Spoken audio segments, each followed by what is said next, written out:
Everyone, welcome back आपके अपने YouTube channel BMS ज्ञान में। हम लेकर आए हैं कॉम्पिटिटिव एग्जाम की प्रिपरेशन करने वालों के लिए एक न्यू वीडियो सीरीज, जिसमें हम कवर करेंगे संहिता के कुछ ऐसे टॉपिक्स जो एग्जाम पॉइंट ऑफ व्यू से बहुत इंपॉर्टेंट है।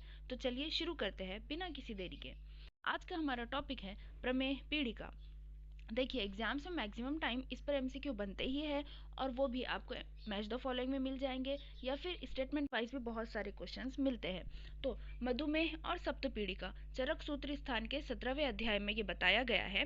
प्रमेह का निदान है सबसे पहले कि गुरु स्निग्ध लवण की अति मात्रा लेने की वजह से नव अन्नपान, निद्रा, आस्य सुखम, अव्यायाम, अचिंतन और असंशोधन की वजह से क्या हो जाएगा, प्रमेह उत्पन्न होगा। अब प्रमेह की संप्राप्ति निदान सेवन किया आपने, निदान सेवन की वजह से कफ और पित्त बढ़ेगा। कफ और पित्त बढ़ जाएगा तो वो क्या करेगा, दूषित करेगा मेद और मांस को।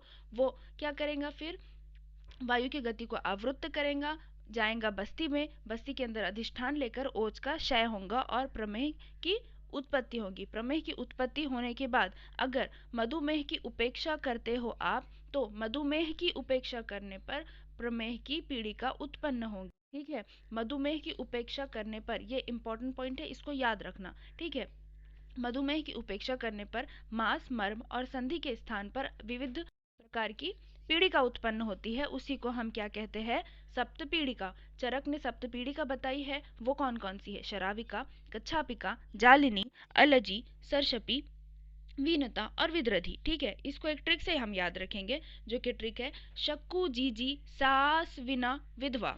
शक्कू जीजी सास विना विधवा। ठीक है, शक्कू शक्कू से हम याद करेंगे शराविका और कच्छापिका। ठीक है, उसके बाद जीजी से हम याद रखेंगे जालिनी, सा आस, इससे दो वर्ड्स याद रखेंगे हम, सरशपी एंड अलजी।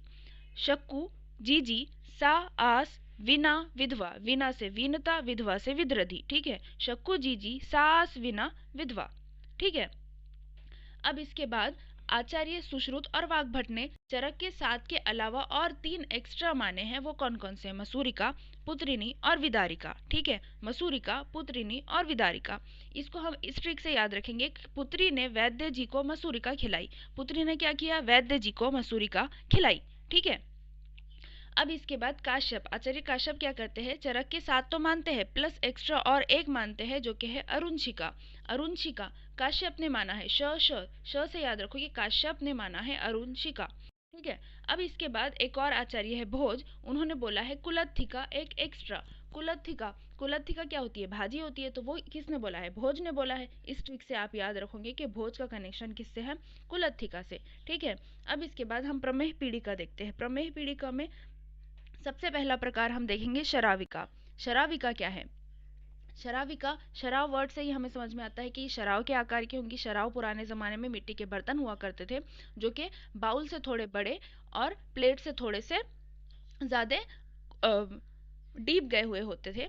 उसी को हम क्या बोलते थे, शराविका। शराविका के आकृति की होंगी प्रमेह पीड़िका, उसे बोलेंगे शराविका। अनतो अन्नता, बाहर से क्या रहेंगी, वो थोड़ी सी उन्नत रहेंगी, ऊपर बढ़ी हुई रहेंगी। ठीक है, और मध्य निम्नना, और बीच में से कैसी रहेंगी, वो थोड़ी सी कॉनकेव रहेंगी। उसी को हम बोलेंगे शराविका। श्याव, ब्लैकिश कलर की रहेंगी। क्लेद, क्लेद होगा वहां पे, पस होगा, रुगनविता, पेन भी होगा। उसी को हम क्या बोलेंगे, शराविका। अब आते हैं कच्छापिका। कच्छापिका कैसी होंगी, कच्छप पृष्ठभा, कछुए के पीठ के आकार की कॉनकेव जिसका स्ट्रक्चर होता है, उसे हम बोलेंगे कच्छापिका। कच्छापिका कैसी होती है, अवगाढ़, बहुत ज़्यादा थिक रहेंगी, बहुत डीपली सिचुएटेड रहेंगी, अति निस्तोज, बहुत ज़्यादा पेन होगा। महावास्तु परिग्रह, बहुत ज़्यादा एरिया कवर करेगा वो, महावास्तु परिग्रह इस फॉर कच्छापिका। श्लक्षण कच्छप पृष्ठभा, श्लक्षण रहेगा वो गुण उसका, और कच्छप के पृष्ठ के जैसी आभा रहेंगी उसकी, उसे हम बोलेंगे कच्छापिका। अब यहाँ पर आप फोटो देख सकते हैं कि शराविका, शराविका कैसी रहेंगी, बीच में से कॉनकेव है और आसपास से थोड़ी सी उन्नत है। कच्छापिका, कच्छापिका कैसी है, थोड़ी सी कॉन्वेक्स स्ट्रक्चर है और गोल है ऊपर से, कच्छप के, कछुए के पीठ के जैसी। इसके बाद नेक्स्ट पीढ़ी का हम देखते हैं, वो है जालिनी। जालिनी कैसी रहेंगी, स्तब्ध सीरा जालवत, स्तब्ध सीरा जालवत, ऐसे लगेगा कि वहां पे सीरा का जाल जो है वो एक जगह पे अटक गया है या स्तब्ध हो गया है। स्किन के नीचे अगर हम टच करेंगे तो उसे क्या बोलेंगे, जालिनी। जालिनी में क्या होगा, स्निग्ध स्त्राव होगा। महाशया, बहुत ज्यादा एरिया कवर करेंगी ये। रुजा, निस्तोध बहुल, बहुत ज्यादा पेन होगा। सूक्ष्म छिद्रा, और ऐसे फील होगा कि वहां पे बारीक बारीक पोर्स है, सूक्ष्म छिद्र है, उसे हम क्या बोलेंगे, जालिनी। इसके बाद आता है नेक्स्ट पीढ़ी का जो कि है सरशपी। सरशपी नाम से ही हमें पता चल रहा है, सरशप के जैसी, मोहरी के दानों के जैसी। सरशप आभा भी, सरशप आभा भी होंगी सरशपी, जो कि पीढ़ी का न अति महती।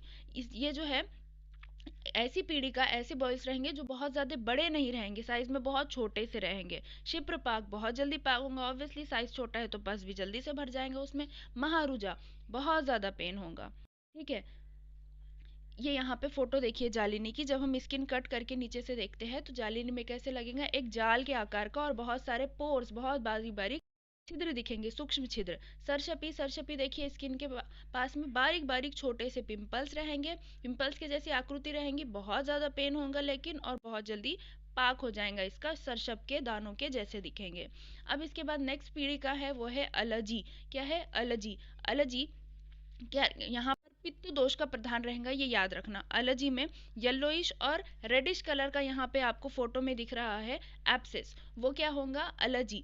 दहती त्वचम उत्थाने, बहुत ज्यादा दाह होगा, और त्वचम उत्थाने, और स्किन जो है वो थोड़ी सी क्या होंगी, एलिवेटेड दिखेंगी, उत्थान दिखेंगी।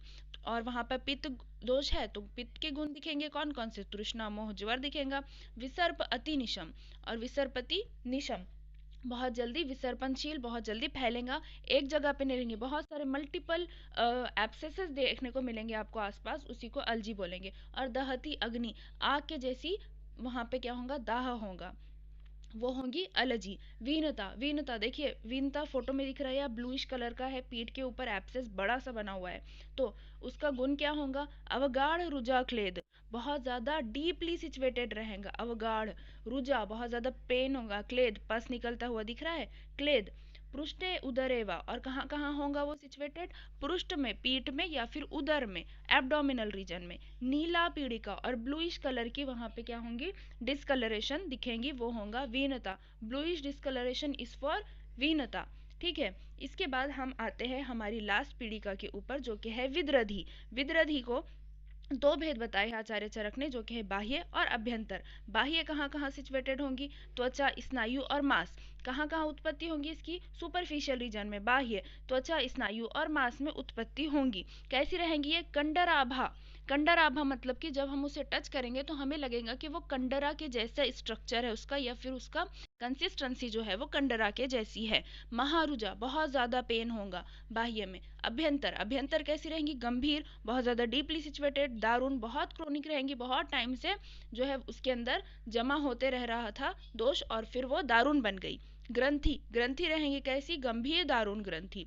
कहाँ कहाँ पे रहेगा इसका स्थान, हृदय में, क्लोम में, नाभि में, कुक्षी में, यकृत में, प्लीहा में, बस्ती में, वृक्क में और जंघा में। ठीक है, इसकी उत्पत्ति, विद्रधि की उत्पत्ति कैसे होती है, विद्रधि की उत्पत्ति सबसे पहले होती है दुष्ट रक्त के आधिक्य से। ये बहुत ज्यादा इंपॉर्टेंट पॉइंट है, इसको याद रखना होगा आपको कि दुष्ट रक्त के आधिक्य से क्या उत्पन्न होगा, विदाह उत्पन्न होगा, और वो विदाह ही बाद में जाकर क्या उत्पन्न करेगा, विद्रधि को उत्पन्न करेगा। अंतर विद्रधि, अब अंतर विद्रधि के तीन प्रकार और बताए हैं जो कि है वातिक, पैतिक और कफज। वातिक कौन के गुण क्या रहेंगे, वेद, छेद, भ्रम और अनाह।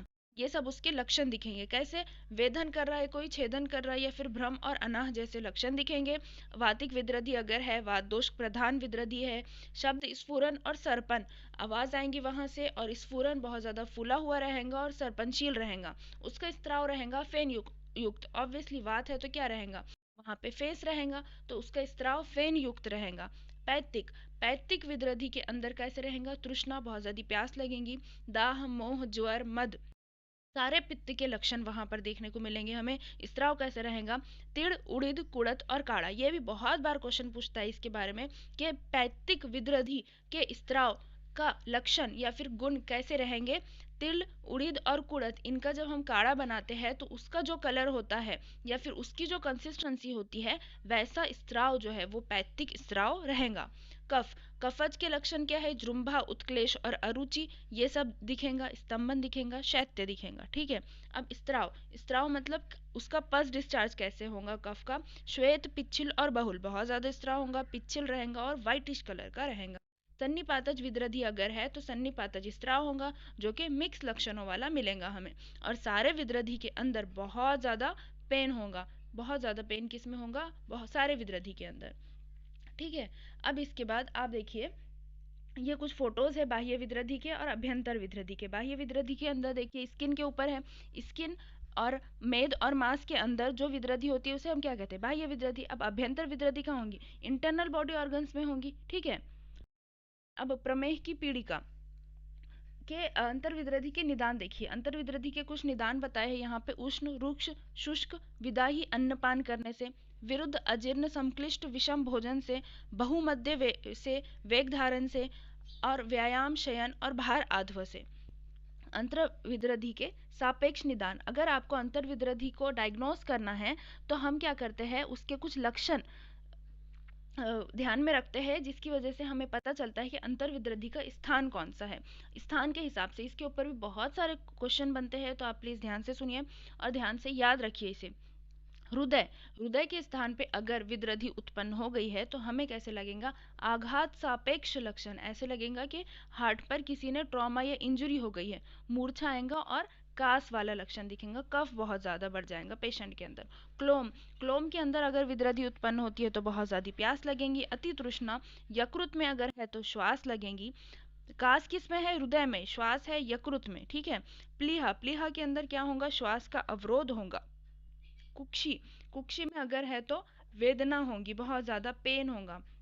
वृक्क प्रदेश में अगर विद्रधि उत्पन्न हुई है तो पृष्ठ शूल होगा, बैक एक होगा बहुत ज्यादा। नाभि में अगर है तो हिक्का होगा, हिक्का लक्षण दिखेगा हमें। तो अगर किसी पेशेंट को, हमें पता है डायबिटीज है, उसको विद्रधि हो सकती है, अगर उसको हिक्का है तो समझना होगा हमें कि उसके नाभि प्रदेश में विद्रधि उत्पन्न हो चुकी है, अंतर विद्रधि, ठीक है। क्योंकि अंतर विद्रधि हमें बाहर से तो दिखेंगी नहीं, तो हमें उसको क्या करना होगा? निदान करना होगा उसका, उसके लक्षण के ऊपर से। तो इसके लक्षण इस प्रकार से है। नाभि में अगर है तो हिक्का लक्षण दिखेगा, वंक्षन प्रदेश में है तो कटिशूल दिखेगा, और बस्ती प्रदेश में अगर है तो मलमूत्र की सकष्ट प्रवृत्ति होगी, ठीक है।